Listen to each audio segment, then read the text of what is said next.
Hello everyone, स्वागत है आप सभी का सफलता सीरीज में। तो हम जो है आधुनिक काल की जो है तृतीय खंड पे बात कर रहे थे, छायावाद और राष्ट्रीय काव्य चेतना और हालावाद पे डिस्कस कर रहे थे। तो आज जो है उनके आगे के क्वेश्चन डिस्कस करेंगे। तो इस सीरीज से जुड़ना इसलिए आवश्यक है क्योंकि यहाँ पे जो है PYQ के साथ साथ मेन पॉइंट पे भी टारगेट किया जाता है कि यहाँ से क्वेश्चन बन सकते हैं, इसलिए इस सीरीज से जुड़ना ना भूलें। तो चलिए आज का क्वेश्चन देखते हैं। पहला क्वेश्चन क्या है? पहला क्वेश्चन है कि निम्नलिखित में से कौन सी पुस्तक महात्मा गांधी के जीवन पर आधारित है? तो बताइए कौन सी है? महामानव है, आत्मजयी है, लोकायतन है या एक पुरुष और? तो यहाँ पे तो हो जाएगा महामानव, है ना।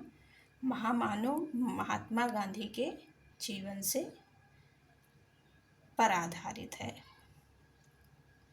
लेकिन यहाँ पे आपको बताना है कि आत्मजयी, लोकायतन, एक पुरुष और ये किसकी है। तो महामानव पहले जानते हैं किसकी है।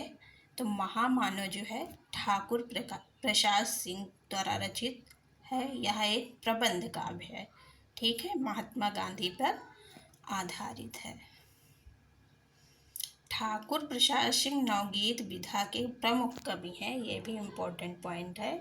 नवगीत विधा के प्रमुख कवि ठाकुर प्रसाद सिंह है। इन्होंने वंशी और बादल, हारी हुई लड़ाई, लड़ते हुए इम्पोर्टेंट कृति है, अन्य काव्य कृतियों की रचना की है, ठीक है। लोकायतन पता होगा कि पंत का है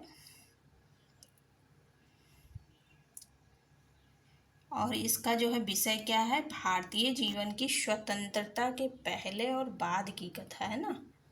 भारतीय जो जीवन की स्वतंत्रता और बाद की कथा को काव्य रूप दिया गया है। लोकायतन में गांधीवाद का प्रभाव है। फिर है कुंवर नारायण कृत आत्मजयी का मूल कथा स्रोत जो है कठोपनिषद है, नचिकेता के प्रसंग पर आधारित है। तो चलिए अगला क्वेश्चन देखते हैं। ये सब पॉइंट बहुत ही इम्पोर्टेंट हैं, एग्ज़ाम में पूछ लिए जाते हैं और पूछे भी गए हैं। चलिए अगला क्वेश्चन है कि निम्नलिखित में से कौन सा काव्य संग्रह महादेवी वर्मा का नहीं है? तो यहाँ पे निहार नीरजा रस्म है, पर पल्लो नहीं। पल्लो किसकी है? तो पंत की है, 1928 का है। महादेवी वर्मा की कृति इम्पोर्टेंट है, जब ये नेट के सिलेबस में लगा है। नेट के सिलेबस में जितने भी राइटर लगे हैं उन सब की सारी रचनाएं देखना बहुत ही इम्पोर्टेंट हो जाता है हर एग्ज़ाम के लिए। तो चलिए देखते हैं कि निहार में जो है निहार 1930, रस्म 1932, नीरजा 1935, चांद गीत 1936, श्यामा 1940 और दीप शिखा 1942, सप्तपर्णा 1960 काव्य कृतियों की रचना महादेवी वर्मा ने की। महादेवी वर्मा को हिंदी का विशाल मंदिर का बेड़ा पाड़ी कहा जाता है, इम्पोर्टेंट पॉइंट है। पंत जी की रचनाएं देख लेते हैं। उच्छ्वास 1920, ग्रंथ 1920, बीड़ा 1927, पल्लव 1928, गुंजन 1932 आदि हैं। लोकायतन के बारे में अभी हम लोग देखे हैं ऊपर। पल्लव की भूमिका को छायावाद का घोषणा पत्र कहा जाता है, यानी कि मैनिफेस्टो कहा जाता है। अगला क्वेश्चन है कि महाकाव्य कामायनी में निहित दर्शन है। तो यहाँ पर प्रतिभिज्ञा दर्शन पाया जाता है ना। कामायनी की रचना 1935 ईस्वी में हुई है। शांत प्रिय द्विवेदी ने कामायनी को क्या कहा है? छायावाद का उपनिषद। प्रसाद ने कश्मीरी शैव दर्शन की अभिव्यक्ति की है। कैसी है? कश्मीरी शैव दर्शन। प्रसाद ने यंत्र और तर्क पर आधारित समाज चित्रण किया है। कामायनी के 15 सर्ग है, जो कि बहुत ही इम्पोर्टेंट है, अक्सर एग्जाम में आते ही रहते हैं और पूछा जाता है। तो चलिए इनको देख लेते हैं। चिंता, आशा, श्रद्धा, काम, वासना, लज्जा, कर्म, ईशा, ईड़ा, स्वर्ग, संघर्ष, निर्वेद, दर्शन, रहस्य, आनंद। ये जो है कामायनी के 15 सर्ग हैं। चलिए अगला क्वेश्चन देखते हैं। क्वेश्चन है कि मुझे तोड़ लेना वनमाली, उस पथ पर देना तुम फेंक, मातृभूमि पर शीश चढ़ाने जिस पथ जावे वीर अनेक। सबको पता होगा, ये है राष्ट्र कवि मैथिली शरण गुप्त की, है ना। इनकी जो है और भी पंक्तियाँ बहुत इम्पोर्टेंट है कि केवल मनोरंजन न कवि का कर्म होना चाहिए, उसमें उचित उपदेश का भी मर्म होना चाहिए। तो ये मैथिली का है। फिर है राम नरेश त्रिपाठी का कि पराधीन रहकर अपना सुख शोक न कह सकता है, यह अपमान जगत में केवल पशु ही सह सकता है। बहुत ही इम्पोर्टेंट है। अगला है बालकृष्ण शर्मा नवीन का है कि कभी कुछ ऐसी तान सुनाओ जिससे उथल पुथल मच जाए। ये नए नए आए थे ना, तो उनसे ऐसी बात कही गई है कि कभी कुछ ऐसी तान सुनाओ जिससे उथल पुथल मच जाए। चलिए अगला क्वेश्चन देखते हैं कि निम्नलिखित में से छायावादी कवि नहीं है। तो छायावादी कवि इसमें कौन नहीं है? तो मैथिली शरण गुप्त छायावादी नहीं है ना। चलिए अगला क्वेश्चन देखते हैं। क्वेश्चन है निम्नलिखित में से एक छायावाद की प्रवृत्ति नहीं है, वह है। तो जो है इतवृत्तात्मकता, ये जो है छायावाद की नहीं है द्विवेदी युग की, है ना।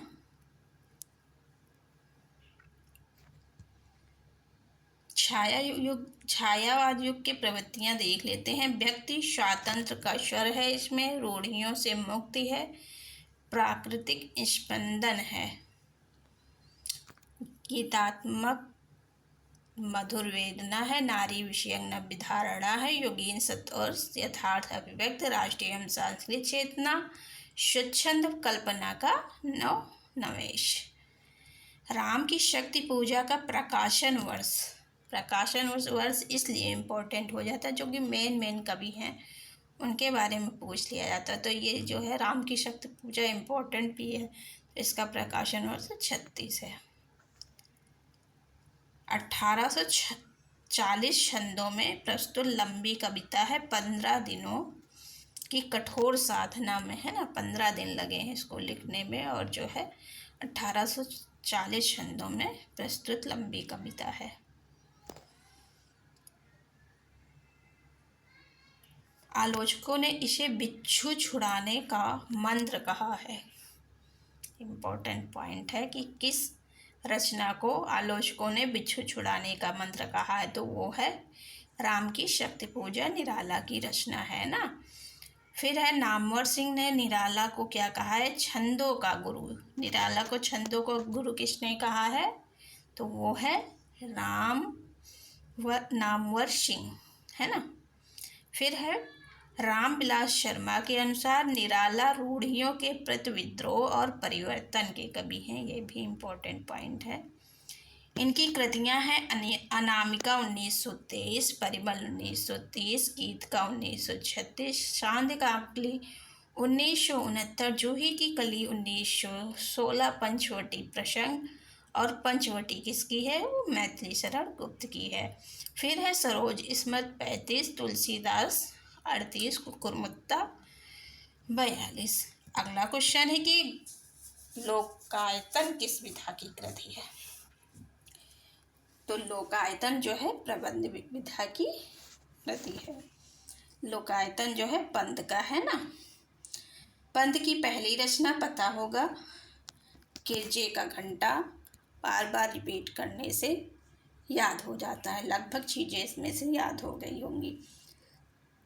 बीड़ा जो है 27 का, ग्रंथ 20 का, गुंजन 32 का है, युगांत 1936, युगवाड़ी 39, ग्राम्य 1940, स्वर्णकिरण 1947, स्वर्णधूल 1947, युगपति 1949, लोकायतन 1964, चिताम्बरा जो है 1965 ईस्वी का। फिर है कला और बूढ़ा चांद। चिताम्बरा पे इनको क्या मिला है? ज्ञानपीठ पुरस्कार मिला है ना। कब मिला है?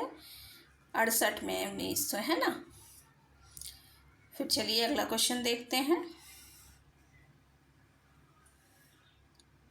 और कला और बूढ़ा चांद पे इनको क्या मिला है? साहित्य अकादमी 1960 में। पंत को संवेदनशील इंद्रिय बोध का कवि भी कहा जाता है। अगला क्वेश्चन है कि तुलसीदास के रचनाकार हैं, तो तुलसीदास के रचनाकार कौन है? निराला जी, है ना। 38 में लिखा है ना तुलसीदास, इम्पोर्टेंट है ये भी। निराला का जन्म कहाँ हुआ था? बंगाल के महिसादल रियासत में फरवरी 1899 ईस्वी, याद कर लेना, इम्पोर्टेंट है। निधन जो है अक्टूबर 1961 में दारागंज, प्रयागराज, उत्तर प्रदेश में हुआ। चलिए अगला क्वेश्चन देखते हैं। अगला क्वेश्चन क्या कह रहा है? अगला क्वेश्चन है कि निम्न में से सुमेलित नहीं है, तो सुमेलित इसमें क्या नहीं है? कामायनी प्रसाद का है, पता होगा। रामचरितमानस तुलसीदास का है। चितंबरा महादेवी का नहीं, अभी पढ़े हैं, पंत जी का है ना। और चिता के फूल राम वृक्ष बेनीपुरी, ये याद रखिएगा कि चिता के फूल क्या है? राम वृक्ष बेनीपुरी के, है ना। तो यहाँ पे ऑप्शन सी हो जाएगा, ये पंत का है, ना कि महादेवी वर्मा का। अगला क्वेश्चन है कि महादेवी वर्मा के यामा में कौन सी रचना संकलित नहीं है? तो यामा में जो है दीपशिखा नहीं है, निहार रश्मि, शांत गीत जो है यामा में संकलित है। निहार, नीरजा, रश्मि, है ना, ये 4 संकलित हैं, यामा नहीं। यामा में जबकि दीपशिखा नहीं संकलित है इसमें। महादेवी वर्मा का जन्म 1907 में हुआ था, इम्पोर्टेंट है। इनकी जो है रचनाएं निहार 30 है, रश्मि 32, नीरजा 35, चांद काकली 1936, दीपशिखा 1942, सप्तपर्णा 1960। सप्तपर्णा में जो है कुछ इम्पोर्टेंट चीज़ है इसमें, ऋग्वेद से रिलेटेड कुछ इसमें है। चलिए अगला क्वेश्चन देखते हैं। सुभद्रा कुमारी चौहान की काव्य रचना के संबंध में कौन सा कथन सही नहीं है? तो देखते हैं यहाँ पे कौन सा कथन सही नहीं है इनके विषय में। ऑप्शन ए है कि उनमें गंभीर से गंभीर विषय को भी सरल रूप में प्रस्तुत करने की अदम्य क्षमता है, तो ये बात सही है। बी कह रहा है कि उनकी राष्ट्रीय कविताओं में समसामयिक देश प्रेम और भारतीय इतिहास एवं संस्कृत की गहरी छाप है, ये भी सही बात है। फिर सी है कि उनकी कविताओं में एकमात्र प्रवृत्ति है, एकमात्र प्रवृत्ति, यही जो है नेगेटिव पॉइंट हो जाता है, केवल एकमात्र, है ना, तो ये जो है गलत है। फिर डी कह रहा है कि उनकी कविता त्रिधारा और मुकुल शीर्षक से प्रकाशित है, तो ये भी सही है। तो ऑप्शन सी यहाँ पे सही हो जाएगा, है ना। चलिए अगला क्वेश्चन देखते हैं। अगला क्वेश्चन है कि माखनलाल चतुर्वेदी की कविताओं के संबंध में कौन सा कथन असंगत है? तो यहाँ ये पॉइंट सारे इम्पोर्टेंट हो जाते हैं, क्योंकि यहाँ से वन लाइनर क्वेश्चन भी बन सकते हैं, जैसे टीजीटी पीजीटी में हो गया, है ना, जीआईसी में हो गया। तो चलिए देखते हैं असंगत कौन सा है, असंगत ढूंढना है इसमें, है ना। तो यहाँ पे पहला ऑप्शन है कि साहित्य देवता, हिम तरंगिणी आदि इनकी काव्य कृतियाँ हैं, तो सबको पता होगा, है ना। फिर है राष्ट्रीयता उनके काव्य का कलेवर है, तो भक्ति और रहस्यात्मकता, प्रेम उनकी रचनाओं की आत्मा। राष्ट्रीयता क्या है? काव्य की कलेवर है, और भक्ति और रहस्यात्मकता जो है उनकी रचनाओं की आत्मा है, ठीक है। फिर सी है कि उनकी कविताओं में छायावादी रहस्यात्मकता का सगुण मधुरा भक्ति के साथ एक अजीब समन्वय दिखाई पड़ता है, तो ये पॉइंट भी सही है इनका, है ना। और फिर डी है कि उनकी राष्ट्रीय कविताओं में आदर्श की थोथी उड़ाने भर है। ये ऑप्शन गलत है, क्योंकि इनको राष्ट्र कवि ऐसे थोड़ी ना कहा जाता है, तो थोथी उड़ाने कहाँ से हो जाएंगी, तो यही ऑप्शन गलत हो जाएगा। इनकी जो है रचनाएं देख लेते हैं। रचनाएं इनकी हैं कि साहित्य देवता, है ना, 42 हिमतरंगिणी पे इनको जो है ज्ञानपीठ पुरस्कार दिया गया है। और जो है ये हो जाएगा 1949 में माता, 1951 में कृष्णा अर्जुन युद्ध, 1918 में हिमकिरीटनी, 1943 ईस्वी में। चलिए अगला क्वेश्चन देखते हैं। क्वेश्चन है कि कौन सा विकल्प सही नहीं है। तो यहाँ पे जो है पहला है कि संशय की एक रात में राम के मन की संशय जो है चित्रित है। नरेश मेहता का है ना, संशय की एक रात, सही बात है। ऑप्शन बी कह रहा है कि उर्वशी का दर्शन पक्ष जो है प्रेम और ईश्वर, जैव और धरातल को मिलाना है, ये भी सही है। ऑप्शन सी कह रहा है कि कुरुक्षेत्र में गांधीवादी अहिंसा का समर्थन किया गया, ये ऑप्शन गलत है, क्योंकि कुरुक्षेत्र जो है महाभारत से रिलेटेड है ना। फिर डी है कि लोकायतन में स्वाधीनता पूर्व से लेकर उत्तर स्वप्न तक का विकास भारतीय परिवेश चित्रित है, ये भी सही है। तो लोकायतन में क्या है, स्वाधीनता पूर्व से लेकर उत्तर स्वप्न तक का विशाल भारतीय परिवेश चित्रित है। ये इम्पोर्टेंट इसलिए है, इसमें ऐसे क्वेश्चन बन सकता है कि किस कृति में, पूछ सकते हैं कि पंत की किस कृति में स्वाधीनता से पूर्व लेकर उत्तर स्वप्न तक का विशाल भारतीय परिवेश चित्रित है, तो वो हो जाएगा लोकायतन, है ना।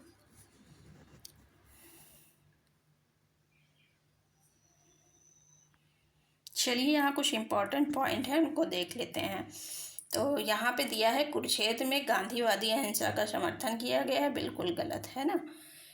दिनकर की जो है द्वितीय विश्व युद्ध के कारणों समस्याओं, कुरुक्षेत्र में क्या है, दिनकर ने द्वितीय विश्व युद्ध के कारणों समस्याओं, युद्ध की उपायदेयता आदि पर विचार कर युद्ध दर्शन प्रस्तुत करते हुए कुरुक्षेत्र की रचना की है। महाभारत युद्ध की पृष्ठभूमि में लिखी गई इस रचना का मूल प्रतिपाद्य क्या था, बुद्धि और शांति। अगला पॉइंट है नरेश मेहता के बारे में, देखते हैं। नरेश मेहता ने खंड काव्य, संशय की एक रात इनका क्या है, खंड काव्य है। 1962 में कवि ने राम के भीतर युद्ध के प्रति संशय चित्रित किया है, क्योंकि राम व्यक्तिगत युद्ध में सेना को, प्रजा को झोंकना नहीं चाहते। फिर अगला पॉइंट है कि उर्वशी रामधारी सिंह दिनकर का एक शर्म में रचित गीत नाट्य है, इनको इस पे जो है ज्ञानपीठ पुरस्कार दिया गया है। चलिए अगला क्वेश्चन देखते हैं। क्वेश्चन है कि निम्नलिखित को सुमेलित कीजिए। पहला है कि वियोगी होगा पहला कवि, आह से उपजा होगा गान, किसका है।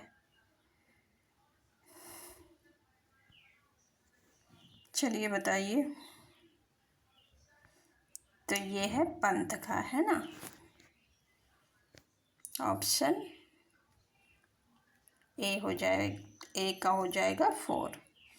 प्रकृति के यौवन का श्रृंगार करेंगे कभी नबाशी फूल, तो ये हो जाएगा प्रसाद का। कभी कुछ ऐसी तान सुनाओ जिससे उथल पुथल मच जाए, तो ये होगा नवीन का। धन्य मैं पिता निरर्थक था, कुछ तेरे हित ना कर सका, निराला का सरोज स्मृति से है। तो ये सब जो है पंक्ति आप लोग जानते होंगे, बार बार पूछा गया है, तो यहाँ पे ऑप्शन सी सही हो जाएगा। वियोगी होगा पहला कवि पंत का है। प्रकृति की यौवन का श्रृंगार करेंगे कभी नभासी फूल प्रसाद जी का है। कभी कुछ ऐसी तान सुनाओ जिससे उथल पुथल मच जाए। नवीन का है धन्य मैं पिता निरर्थकता तेरे हित न कर सका, कुछ भी तेरे हित न कर सका। ये है निराला जी का, है ना। पंत की जो है रचनाएं पल्लो 28, ग्रंथ गुंजन, लोकायतन चितंबरा है। जयशंकर प्रसाद की प्रेम प्रतीक 13, करुणालय 13, झरना 1918, आंसू 1925, कामायनी 1935। नवीन जी की रचनाएं हैं कुमकुम, रश्मि रखी, आपलक, उर्मिला, हम बिस्वाई शर्म के। निराला की रचनाएं क्या हैं? अनामिका 1923, परिमल 1930, तुलसीदास 1938, बेला 1946, शामिका अकली 1969 ईस्वी। अनामिका द्वितीय संस्करण इनका जो है 1938 में आया। निराला जी की प्रसिद्ध कविताएं सरोज स्मृत और राम की शक्ति पूजा कविताओं का संकलन है। चलिए अगला क्वेश्चन देखते हैं। क्वेश्चन है कि निराला की काव्य कृतियों से संबंधित कौन सा कथन सही नहीं है? तो यहाँ पे है अनामिका में संग्रहित अधिकांश रचनाएं उत्कृष्ट भाव व्यंजना और कलात्मक प्रौढ़ता की द्योतक है। दूसरा है सरोज स्मृत हिंदी का सर्वश्रेष्ठ शोक गीत है। तो ये सही। राम की शक्ति पूजा में कवि का पौरुष और औचमोत्कर्ष के साथ अभिव्यक्ति हुआ है। डी है कि तुलसी दास में चिंतन की अपेक्षा कला का विस्तार अधिक है। तो यही ऑप्शन गलत हो जाएगा, ऐसा नहीं है। ऑप्शन डी जो है गलत हो जाएगा। अगला क्वेश्चन है यदि श्रद्धा और मनो अर्थात मनन के सहयोग से मानव का विकास रूपक है तो भी बड़ा ही भाव में और श्लाघ्य है। कामायनी की कथा दृष्टि के विषय में यह विचार किसका है? तो ये है जयशंकर प्रसाद जी का, है ना। इम्पोर्टेंट पॉइंट है। कामायनी के विषय में जो है नंद दुलारी वाजपेयी क्या कहते हैं कि कामायनी नए युग के प्रतिनिधि काव्य है ना, नए युग का। कामायनी को एक फैंटेसी किसने कहा है? तो मुक्तिबोध ने कहा है। कामायनी ताजमहल के समान है, तो पंत जी ने कहा है ना। कामायनी आधुनिक छायावादी युग का सर्वोत्तम हिंदी का महाकाव्य है। प्रसाद जी की अंतिम रचना कामायनी है, 1935 में लिखी गई। चिंता से लेकर आनंद तक इस महाकाव्य में 15 सर्ग हैं। जब वेदना के आधार पर स्वानुभूतमयी अभिव्यक्ति होने लगी तो हिंदी में उसे छायावाद नाम से अभिव्यक्ति किया गया है। ये बहुत ही इम्पोर्टेंट पॉइंट है क्योंकि इसमें बहुत ही कंफ्यूजन होता है वेदना को देख के। वेदना से हम लोग चले जाते हैं किसके ऊपर? महादेवी वर्मा के ऊपर। लेकिन ये जो पंक्ति है प्रसाद जी की है, जब वेदना के आधार पर स्वानुभूतमयी अभिव्यक्ति होने लगी, है ना। कुछ पॉइंट इसमें याद कर लीजिएगा तो कभी नहीं भूलेगा।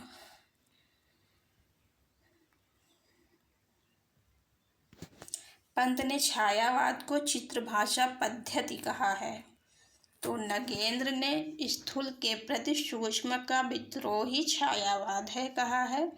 और नंद दुलारे वाजपेयी कहते हैं कि छायावाद सांसारिक वस्तुओं में दिव्य सौंदर्य का प्रत्यय है। जबकि जो है रामविलास शर्मा कहते हैं, यहाँ पे पॉइंट नहीं है लेकिन वो कहते हैं कि छायावाद स्थूल के प्रति सूक्ष्म विद्रोह नहीं रहा है ना। ऐसी बात कौन कहा है? तो रामविलास शर्मा कहते हैं। अगला क्वेश्चन है कि कौन सा विकल्प सुमेलित नहीं है? तो हिम किरीटनी जो है दिनकर का नहीं, अभी हम लोग पढ़ के आए हैं। ये किसका है? मैथिली शरण गुप्त का, है ना। बुद्ध और नाच कर बच्चन का है। हम सिपाही जन्म के नवीन का है। प्रवासी के गीत नरेंद्र शर्मा का है। सॉरी, हिमकिरीटनी जो है मैथिली का नहीं है, ये सोच रहे थे मैथिली नाम आ जाता है बार बार। माखनलाल चतुर्वेदी का है, सोच रहे थे कुछ गड़बड़ी हो रही है यहाँ पे।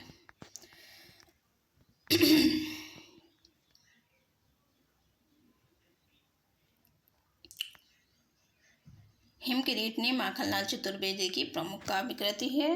माखनलाल चतुर्वेदी का जन्म कहाँ हुआ था? होशंगाबाद में। कब हुआ था? 1889 में, है ना। इनकी रचनाएं देख लेते हैं। कृष्णार्जुन युद्ध, हिमकिरीटनी, साहित्य देवता, हिमतरंगिणी और माता। बच्चन की रचनाएं हैं 13 हार, मधुशाला, मधुबाला, मधुकलश। इसका प्रकाशन वर्ष अवश्य याद करिएगा, क्योंकि यहाँ से क्रोनोलॉजी में पूछा जाता है कि इनका क्रम लगाइए। तो मधुशाला जो है 35 में, मधुबाला 36 में और मधुकलश 37 में। क्रम वाइज जो है ऐसे लिखते हैं, मधुशाला 35, मधुबाला 36 और मधुकलश 37। फिर निशा निमंत्रण है, शतरंगिनी है, बुद्ध और नाच घर है, दो चट्टाने, जाल समेटा। बच्चन की रचनाएं हैं, आप देख लेते हैं नवीन की रचनाएं, है ना। तो इनका है उर्मिला, कुमकुम, रश्मि रेखा, अपलक, वाश, हम बिस्पाई जन्म के। नरेंद्र शर्मा की रचनाएं प्रवासी के गीत, मिट्टी और फूल, अग्निशमक, प्यासा निर्झर, मुट्ठीबंद रहस्य। अगला क्वेश्चन है कि निम्नलिखित में से दिनकर की रचनाएं कौन सी हैं? तो यहाँ पे दिनकर की रचनाएं बताइए। उर्वशी दिनकर की भी है, प्रसाद की भी है ना। और जो है इनका श्यामधेनु भी है, और इनका रसवंती है। जय भारत इनका नहीं है, रश्मि रेखा इनका नहीं है, अभी ऊपर पढ़ के आए हम लोग, है ना। रश्मि रेखा मैथिली शरण गुप्त, सॉरी, जय भारत मैथिली शरण गुप्त का है और रश्मि रेखा नवीन का है। अगला क्वेश्चन है कि महाराणा का महत्व किसकी रचना है? तो महाराणा का महत्व जो है जयशंकर प्रसाद की रचना है, 1914 में लिखी गई है। इनकी अन्य कृतियां देख लेते हैं। प्रेम पथिक, वन मिलन, उर्वशी, कानन कुसुम, झरना, आंसू, लहर। इनका भी क्रोनोलॉजी पूछा जाता है, झरना, आंसू, लहर का खासकर। फिर है बाल कृष्ण शर्मा नवीन की काव्य कृतियाँ जो है, इनका है कुमकुम, आपलक, क्वाश, हम बचपाई जन्म के। माखनलाल चतुर्वेदी का है हिमकरेटनी, हिमतरंगिणी, युग चरण, बेड़ू, लोग, गूंजे धरा, मरणचार आदि। आज का ये लास्ट क्वेश्चन होगा, आगे के क्वेश्चन कल डिस्कस करेंगे। तो क्वेश्चन है कि समरस थे जड़िया चेतन, सुंदर साकार बना था, चेतनता एक बिलसती, आनंद अखंड घना था। पंक्तियाँ किसकी हैं? तो ये पंक्तियाँ जयशंकर प्रसाद की हैं ना। समरस शंकर ऐसे याद कर लो, समरस शंकर, है ना। तो कामायनी की अनुपक्तियाँ देख लेते हैं कि चेतन का साक्षी मानो, हो निर्विकार हंसता सा, मानस के मधुर मिलन में गहरे गहरे धंसता था। आनंद सर्ग से लिया गया है, इम्पोर्टेंट है। त्रिलोचन शास्त्री की काव्य रचनाएं धरती हैं। दिवंग, ताप के ताए, इम्पोर्टेंट है। इस पे जो है इनको ताप के ताए हुए दिन पे इनको साहित्य मिला है। अर्घान है ना। फिर जो है जयशंकर प्रसाद की प्रमुख काव्य रचनाएं में छोको छुआश, कानन कुसुम, झरना, कामायनी, ये हैं। तो आज का सेशन यहीं पे एंड करते हैं, आगे के क्वेश्चन कल डिस्कस करेंगे। अगर सेशन अच्छा लगा हो तो लाइक शेयर सब्सक्राइब करना ना भूलें, और सफलता सुनिश्चित करने के लिए इस सीरीज से अवश्य जुड़े। Thank you so much.